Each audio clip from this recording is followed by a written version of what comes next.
Selamat datang di Siboing, siaran belajar online interaktif dan menyenangkan. Assalamualaikum warahmatullahi wabarakatuh. Halo sahabat Siboing, kali ini kalian akan belajar dengan Bu Dian. Sebelum menyimak video pembelajaran kali ini, marilah kita berdoa menurut agama dan kepercayaan kita masing-masing. Berdoa mulai. Selesai. Semoga kita selalu sehat dan semangat. Sudah siap ya menyimak video kali ini?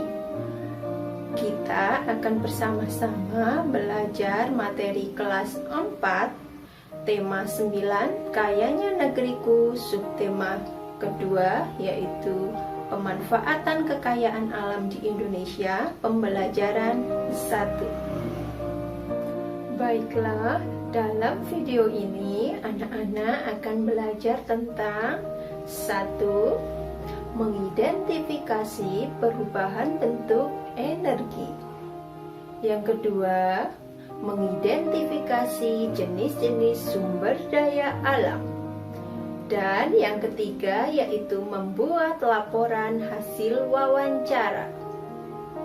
Anak-anak, tahukah kalian apa itu energi? Apa saja bentuk-bentuk energi dan apakah energi dapat berubah dari satu bentuk ke bentuk yang lain?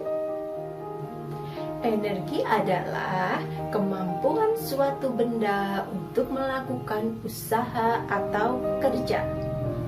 Bentuk-bentuk energi adalah energi bunyi, energi listrik, energi gerak, energi cahaya, energi kimia, dan masih banyak lainnya. Nah, selanjutnya kita akan membahas tentang perubahan bentuk energi. Perubahan bentuk energi adalah perubahan bentuk suatu energi ke bentuk energi yang lainnya. Contoh perubahan energi listrik menjadi energi panas adalah kompor listrik, magicom, dan oven listrik. Contoh perubahan energi listrik menjadi energi gerak adalah mixer, blender, dan mesin cuci. Contoh perubahan energi dari energi gerak menjadi energi listrik adalah pemakaian dinamo, kincir angin, dan pemanfaatan generator pada PLTA. Contoh perubahan energi kimia menjadi energi listrik adalah pemakaian baterai pada laptop, pemakaian baterai pada senter, dan pemakaian aki. Bangsa Indonesia adalah bangsa yang dikaruniai sumber daya alam yang banyak dan beragam. Nah, anak-anak, tahukah kalian apa itu sumber daya alam? Sumber daya alam adalah segala sesuatu yang berasal dari alam yang dapat digunakan untuk memenuhi kebutuhan hidup manusia. Menurut ketersediaannya, sumber daya alam dibagi menjadi 2. Yang pertama yaitu sumber daya alam yang dapat diperbarui. Dan yang kedua yaitu sumber daya alam yang tidak dapat diperbarui. Sumber daya alam yang dapat diperbarui adalah sumber daya alam yang dapat dihasilkan kembali walaupun kita telah menggunakannya. Contohnya yaitu hasil pertanian, hasil perkebunan, hasil perikanan, dan hasil peternakan. Sumber daya alam yang tidak dapat diperbarui adalah sumber daya alam yang apabila telah kita gunakan tidak dapat diusahakan kembali. Contohnya, batu bara, minyak bumi, barang tambang, dan gas alam.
Anak-anak, untuk mencari informasi tentang sumber daya alam yang ada di Indonesia, kita dapat mencarinya melalui membaca buku atau mencari di internet.